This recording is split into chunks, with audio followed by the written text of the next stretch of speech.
¿Cómo ser una persona creativa?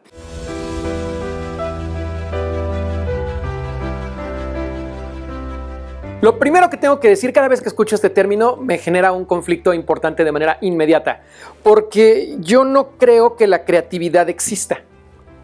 Empezando por ahí, no creo que el ser humano sea creativo. No lo creo. ¿Por qué? Porque crear implica generar algo que no existía antes. Quiere decir que tú de la nada vas a... No encuentro cuál es el sinónimo adecuado, pero de manera espontánea va a surgir algo que antes no existía. Eso es crear. Por eso es que se habla de la teoría creacionista, donde viene Dios o viene un Dios y dice, paz, allí está la tierra y allí está el ser humano y allí está el cielo y todo. O sea, lo crea, aparece todo esto.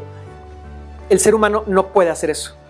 Nosotros como seres humanos pensantes no tenemos la habilidad de crear nada.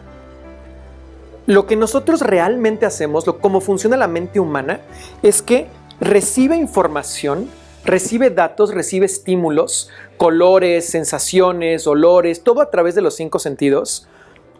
Y toda esa información que metes a tu cabeza, digamos que es como si la pusieras en una lata, le haces así y lo que sale es lo que tú creaste. Pero realmente no es tal cual el concepto de creación. Lo que sale de la lata es una reconfiguración de lo que le metiste a la lata. O sea, no va a salir nada de tus manos, de tu boca, de tu cerebro que no le hayas metido primero. ¿Ok? No hay nada que pueda salir de tu boca que no le hayas metido primero.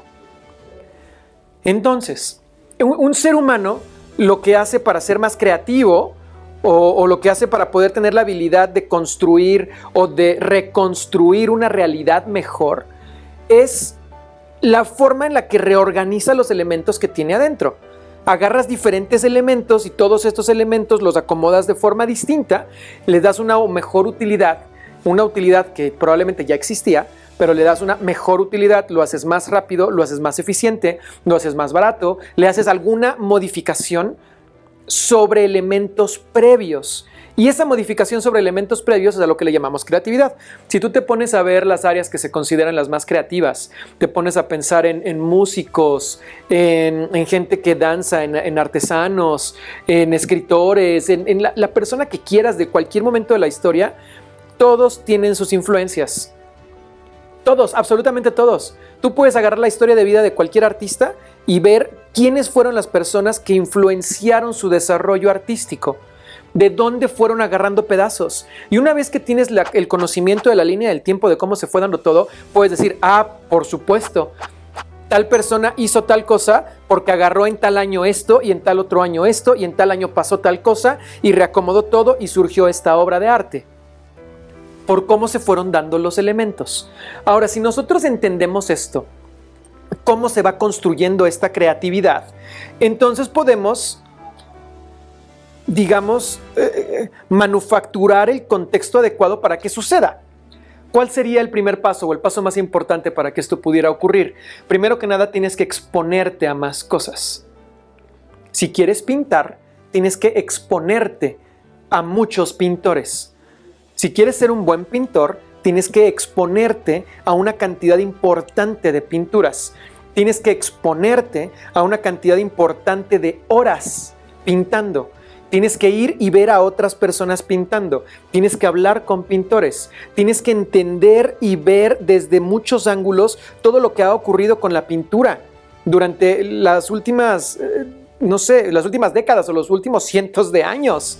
Porque en la medida en la que tú vayas nutriendo tu mente de más cosas con pintura y de más técnicas y de más personas y de más entrevistas y de más formas de cómo se sienten las cosas en las manos y el olor y todo eso, va a favorecer que entonces tu mente diga, ¿y qué tal técnica con tal elemento y con tal otra cosa lo agarro y lo acomodo y pongo? Y entonces es ahí en cuando surgen cosas nuevas, que al decir nuevas me refiero es que sigue siendo una reorganización de elementos, pero con esa configuración en particular no existía. Esa configuración en particular.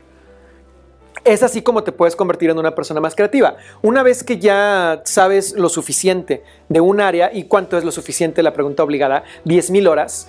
Y este es un número que tomé de uno de los libros de Tim Ferriss, donde habla que para tener una maestría en algún tema, cuando ya entiendes a profundidad cómo funciona, es porque ya invertiste 10,000 horas de trabajo en ese tema en lo particular.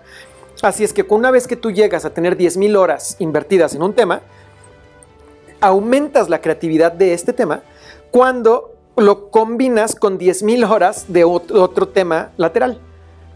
Y es por eso que si tú eres una persona, a lo mejor eres una arquitecta y eres una muy buena arquitecta, si tú te pones a aprender francés, vas a ser mejor arquitecta. Porque vas a ver elementos en la cultura francesa que te van a permitir reacomodar los elementos de la arquitectura, de lo que tú construyes.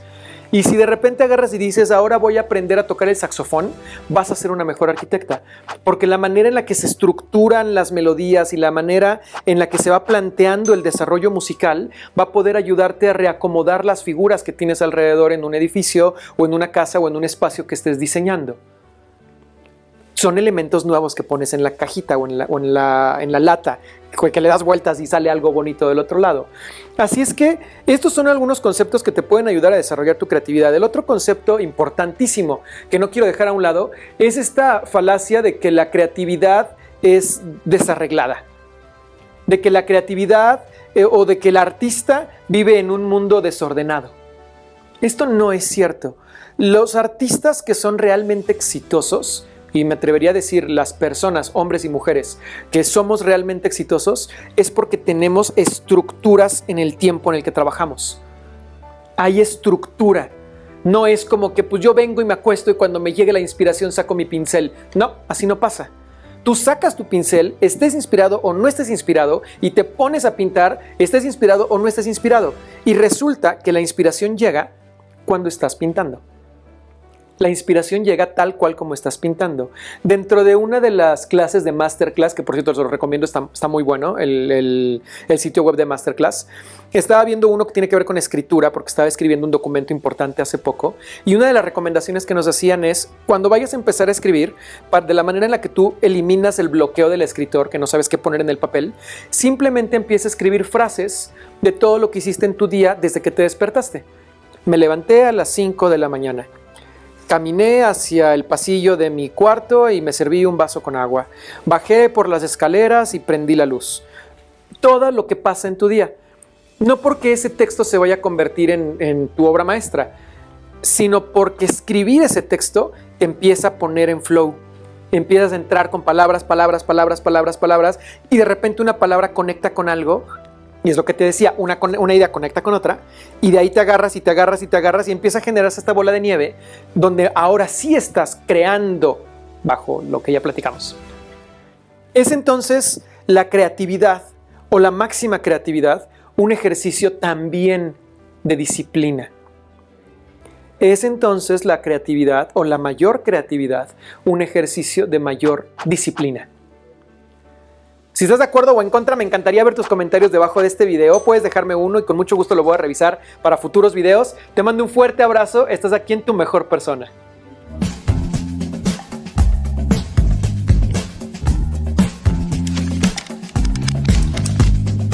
Recuerda que los videos que tenemos en este canal de Tu Mejor Persona son construidos a partir de las cosas que tú nos preguntas debajo de este video. Así que hay algo que quieras saber que todavía no encuentres grabado en este canal de YouTube de Tu Mejor Persona, date unos minutos, escríbelo aquí debajo y pronto tendrás un video.